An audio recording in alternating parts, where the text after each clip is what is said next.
Welcome back to the channel and welcome to day 4 of our Car Care Tech Week. Today we're going to discuss the MJJC Foam Cannon. Hey, yeah, Foam Cannon. That's awesome. I just love the name. The name alone is awesome.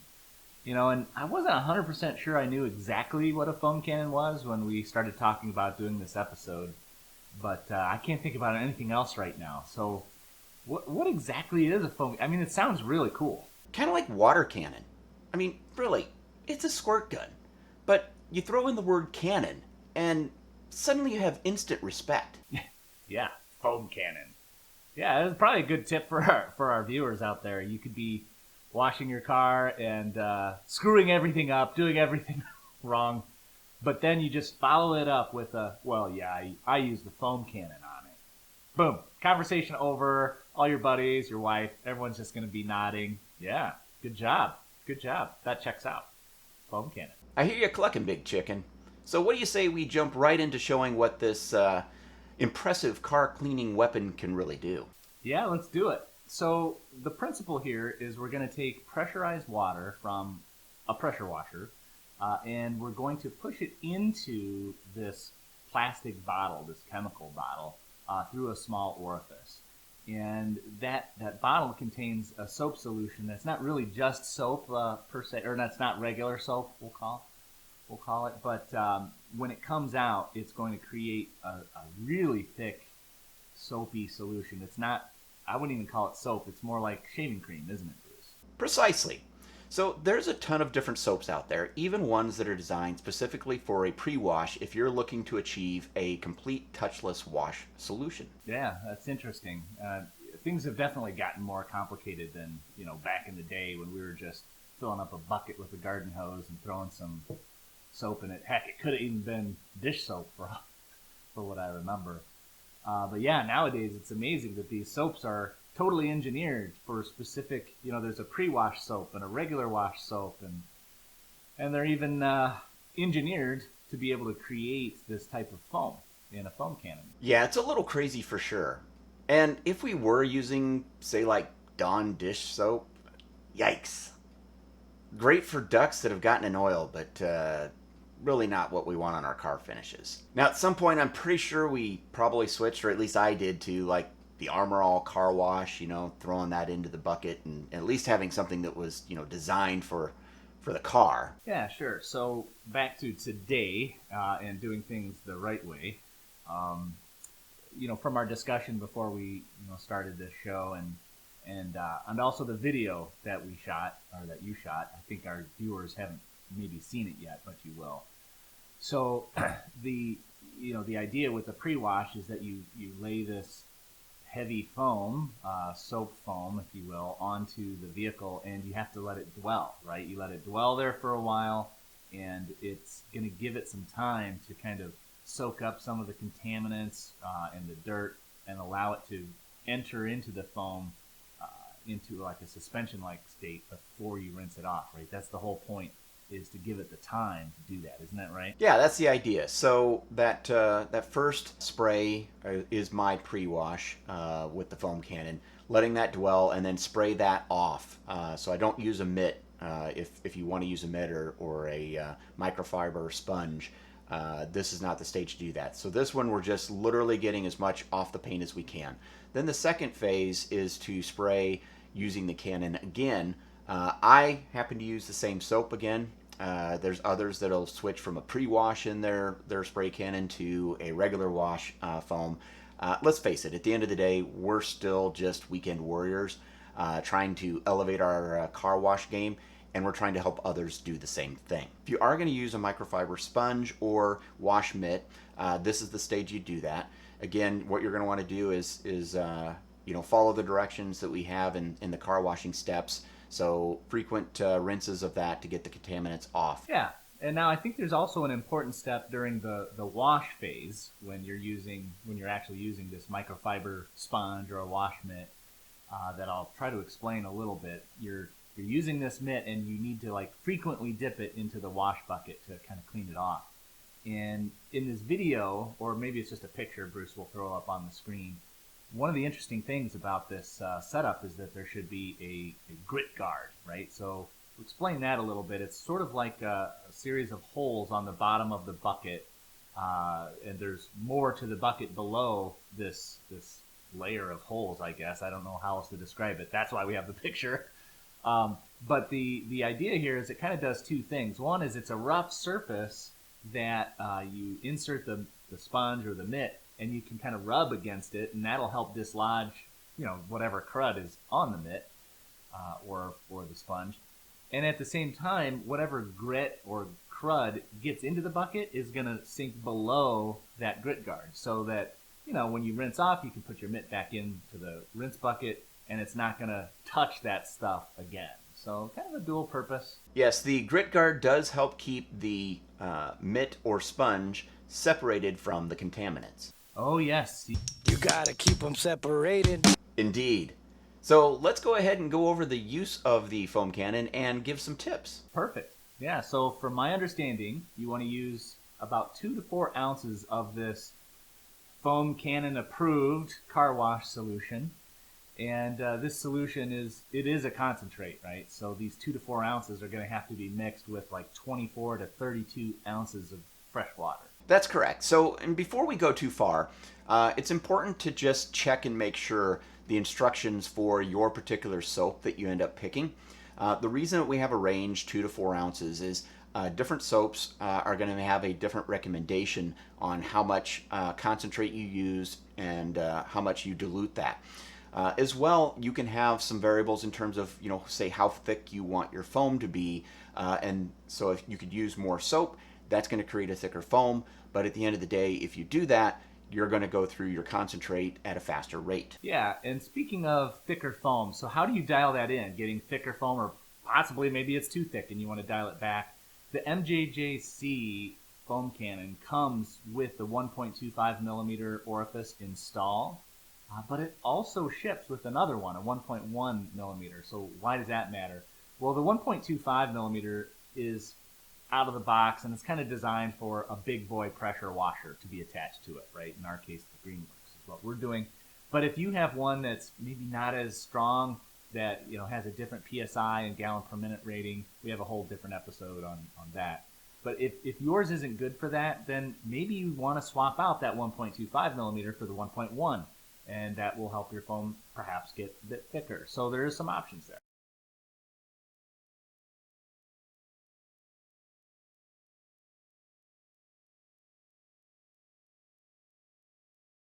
Great point, Keith.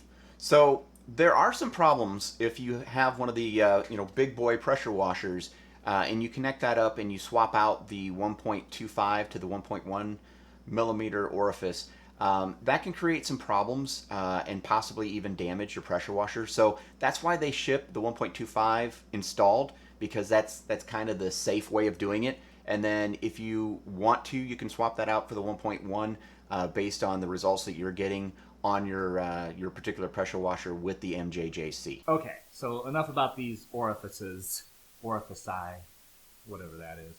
So back to the process. So once you have your water and your soap concentrate mixed together, let's get going. It's time to spray the car. Yes, and we should have mentioned it before, but when you are, rinsing your car, spraying your car with the foam, drying your car, all of those tasks, you should start your task top to bottom. So work your way from the top to the bottom of the car. Okay, interesting. Yep. Bottom to top. That makes sense. Just kidding. Top to bottom. Top to bottom.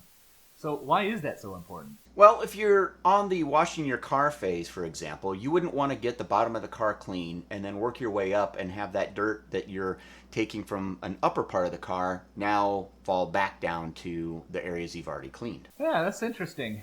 Yeah, gravity, right? So I guess if we're washing our car in outer space, then this doesn't matter. Right?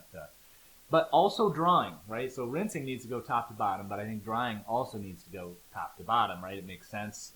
You don't want to start drying on the bottom and then work your way up and have some of the fresh water get pushed down onto the part you just dried. So I don't know if I'm explaining that perfectly, but you also want to dry from top to bottom, not just rinse. Yes, we do try and bring value to our videos, if not a certain time-killing factor. as well. Yeah, I think it's safe to say we've been totally killing it when it comes to the time-killing aspect of our videos.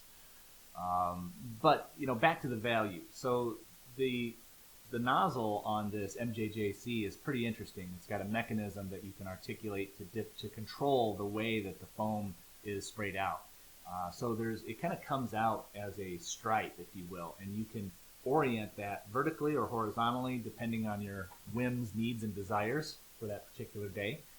And you can also control the angle or the total height or width of that blade of foam that's coming out. So it's pretty versatile from that perspective. That's correct, Keith.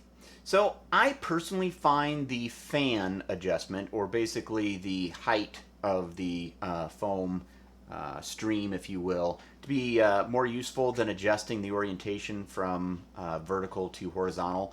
But I think that's probably, a personal choice type of issue. So one thing that is also very useful in terms of adjusting the way the foam is created is the top knob. So this top knob is going to adjust the solution mixture, basically, I believe, how much air is going to get introduced into the mixture container, and that's going to directly impact its interaction with the foam creation process in the particular housing here. Yeah, nice. I think that, so that top knob is really controlling the amount of air that gets entrained into the foam, so it's thicker or runnier.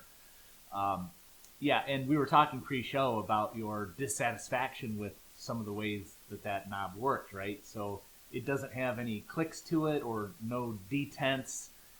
There's no way for it to kind of hold its setting, and so that you can set it and forget it. So you adjust something and then you bump it, and now it's changed its position, changed the amount of air that's entrained. It seems like this device could be a little better. That's exactly right. So admittedly, this is a relatively minor gripe, but if MJJC were, going to make a version 3 of the Cannon, because this is version 2, if they were going to make a version 3, that might be a nice addition to it, and other reviewers have actually cited the same consideration. Yeah, makes sense though. I mean, you want to set it and forget it. I guess if you were a professional and you were doing this every day, you would probably be angry if it wasn't able to be set to a specific setting. But maybe this is more of a nice to have if it's a hairy homeowner situation like us. That's my thinking as well. And what we're going to do is actually show me getting the MJJC loaded up, ready to go, and put into action in use. And what I'll do is I'll just narrate some of that video to save us a little bit of time in that process. Great. Let's roll the film. All right. So here we have the Chemical Guys Extreme Body and Wash with wax. Now, ideally, we would not have the wax product in there. So one of the things that's going to make it so that we have to do is when we go to the paint correction phase, what we're going to end up doing is using basically an alcohol mix to remove any of that wax product from our surface, because we don't want anything impacting the work that the compound or polish, whatever we use on the paint is. But I like this soap. It also actually smells very pleasant, which isn't really a consideration for cleaning, other than just if you have to be around it. It's nice to, not have something that smells unpleasant. So we're going to put about 2 ounces of product into our container. So I'm just going to check this out. On the MJJC, we do have a gradation of the measurements of how much fluid is in there. So we need to get this up to right around the 100 milliliter mark. And I think we're really close to that. The only downside to using too much soap is you might exceed what you really need to have, the foam that you're looking for, and use more product than you really need to. So there's not going to be any harm in using more soap. It's just not the most efficient thing in the world. We're going to fill this up to the 1,000 milliliter, or basically 1 liter mark on here, and then we're going to have this mixed up just a little bit. This lid is watertight, so there is actually a valve to release it, but we can shake this up to mix up our soap and water mix without having it spill all over the place. So we're going to go ahead and just put some regular tap in here and then get started. One of the things that we want to highlight is the intake straw here, right, or hose. has a metal ball in the end. There is a hole for feeding the solution in. What this ball does is, as you change the angle of the container, right, the sprayer itself, it'll actually fall to where the fluid is. So you never lose the supply of solution in here until you actually run out. So you can use almost all the way to the very bottom of the container, which is just a great feature. Don't you wish all spray bottles had that? I do, I do. I want to point out, right, see how long it takes this soap to really, make its way down the side of the paint? Yeah. What it's doing is digging into that dirt that's on the surface and then dragging it down. So now this phase, it should be, cleaner than the first time around, but we could go back and look and see if we can really see that dirt, hitting the pavement in the soap. And I think we're pretty much empty now. Okay. So we're sucking air. That's one way to know you're done. Yes, sucking air, you're done. Just so you get a real feel for the foam and what this is really doing. Let's take a look here. Go ahead and wipe on the headlight. There you go. Let's take a look at that foam here. Let me zoom in and focus. There we go. So it's almost shaving cream like. Maybe not quite as thick as shaving cream, depending on what kind of lather you end up creating for your shaving experience if you shave. All right, so I'm just going to say this. Regardless of whether the foam cannon does diddly squat or not, that thing is cool. It looks cool. Yeah, I really don't have any empirical data that shows that, the foam cannon is really making my, cleaning better. But I have to say, man, damn, when I use it, I feel like I'm cleaning my car like a pro. And to be honest, pretty much all the pros swear by them, so there's got to be something there. Yeah, one would assume. And in fact, just by looking at it, even if it doesn't actually make the car cleaner per se, it certainly looks like it makes the whole process faster, right? And I bet the pros would care about that as much as being cleaner, right? So, and you also have a counterpoint test that you've made here in the form of contrasting a foam cannon against a foam gun. Is that correct? Yes, I sure do. So I'm going to go ahead and roll some video of using that foam gun and compare that to the foam cannon. Let me just start by saying I originally purchased the foam gun as a cheaper alternative to the foam cannon, although it wasn't a huge amount of difference. But if you didn't already have a pressure washer, then obviously there's a huge cost difference because you have to couple that foam cannon with the pressure washer to use it. But you'll see from the video, at least from my opinion, that the foam gun and your garden hose combination just created some really runny, soapy water, which is probably fine for just getting soap applied to your automobile for washing. That might still be faster than the wash bucket. But if you're looking for that, part of the equation where the foam is sitting on the paint surface, dissolving some contaminants, and then that's kind of falling away, and then more of it is removed with the rinse cycle, the foam cannon clearly is a better solution. Yeah, I totally see what you're talking about now with respect to the foam gun versus the foam cannon and the type of soap foam that it produces. And just to recap, when you're talking about a foam gun, you're just attaching that to your garden hose, basically. But if you already have a foam or a pressure washer, you're going to just pay a little bit more for the foam cannon to pair up with that pressure washer. Yeah, the total ensemble is going to cost more money, but damn, the results are compelling, right? I wouldn't, personally speaking, I don't think I'm into the foam gun thing. That's more of a whack situation for me. That's exactly what I was thinking, and honestly what led to me returning that foam gun. So now, don't you have one more counterpoint to present? Something that doubles as a workout, as I recall? Correct, Keith. So, and I have a twist to that. The Solo FB301 pump-actuated foamer is designed to add concentrate and then water per the manufacturer's directions for the soap. And with this solution, get it, however, you don't connect it to a water supply. Interesting. Yeah, I think I kind of like that because not everybody has a hose bib located close to their car, and that might be a good solution for that. You know, and I guess that's where the pump is coming in as well, right? Something has to propel this solution out of the container and onto your car, right? Is that where the pump comes in? It's almost as if you have an engineering degree or something. So Keith, that's exactly what you do. For this container, you can use this with soaps or other cleaners. In my case, I'm going to be using it for my tires and wheels. The foam that it produces is probably someplace between the MJJC Foam Cannon and the foam gun that you connect to your water hose. Right, yeah, and I suppose the big difference is the amount of effort required, obviously. I noticed you didn't demonstrate how the pump works. But I think you also mentioned that there's a twist. There's a twist to this, isn't there? That's quite intuitive of you, Keith.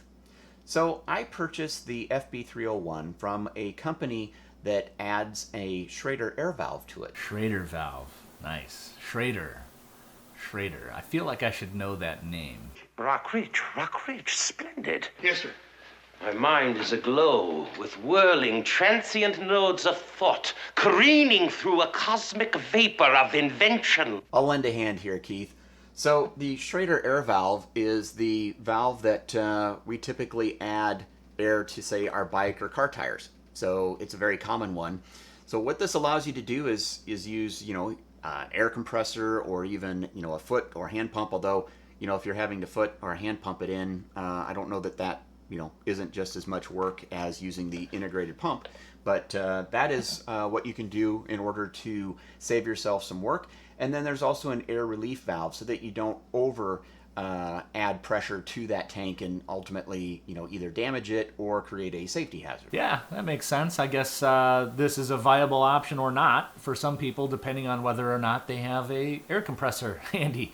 Because if you're just using a regular pump, it's just as much work as using the standard pump that comes with it, I guess. Exactly. And we're going to show some video of me using this device. Now, understand that I'm only using this for the tires and wheels because I have a separate solution that I didn't really want to have to mix up, yet something else in the foam cannon. So this makes it so I can separate those two tasks. Now, again, even if you do have the air compressor and you're using the, FB301, it's probably going to be more time consuming than either the foam cannon or the foam gun because you're going to have to make trips back to the compressor to, re-pressurize that tank. Keith has given the cars another quick spritz to keep them wet. I've gotten this filled up with the solution. You want to shake that up. You'll notice that there's a max fill line, and that is actually to allow some space for the air in here. So literally this is the process of getting this thing ready. In the background, I apologize, you might be able to hear my air compressor running. It was not plugged in before, so it wasn't getting any air in the tank. So that's what it's doing right now so that we can compare the difference between our shake wake method, which my arm's already getting tired, Keith. Yeah.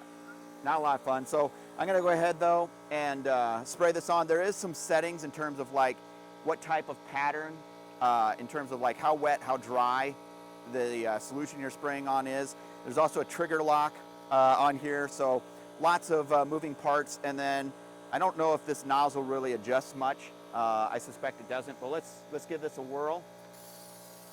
And you can see it sprays like our foam cannon. So you can imagine if you wanted to, you could use this as your primary foamer, and that's not a bad amount of foam. Let me see if I adjust this a little bit. Keith, let me try it on your tire. I don't know if you can swing around to this more of a middle point. Good, now the compressor's gone. So I'm going to try this on Keith's tire here, or wheel, excuse me, real quick. And I've changed it to more of a dry setting. Oh yeah, so look at that foam, Keith. Oh, you can yeah. actually get some nice foam results with this. Let's try the compressor and see, how quickly I can fill this up and how long it lasts with what the compressor puts out. I'm going to keep this fairly modest. I don't know if that was enough pressure. This is all new to me. This is actually the first time we're using this device, so we'll see. Okay, well, that worked. We'll see if it lasts any longer. I was pretty conservative, you know, this being new. There's probably some directions I could have read or something too, Keith, you know? Directions? I know. Surely the people who watch a YouTube video for directions aren't interested in Yeah. directions. So, yeah, that needs to be filled up again with some more air. So you can see, right, this, you know, this is probably a nice alternative to a pressure washer and foam cannon, but you're going to be, you know, walking back and forth, or you're going to be pumping on a regular basis. And that's nice, though. I mean, that's, when it's fully charged, it does a pretty decent job. I'm kind of impressed.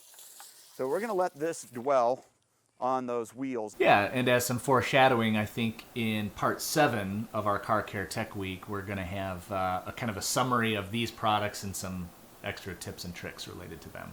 Exactly. So how about we start wrapping things up here? Yeah, I was thinking the same thing. So I think I can already tell you really like this device. I do, and I certainly wouldn't call this, you know, a requirement.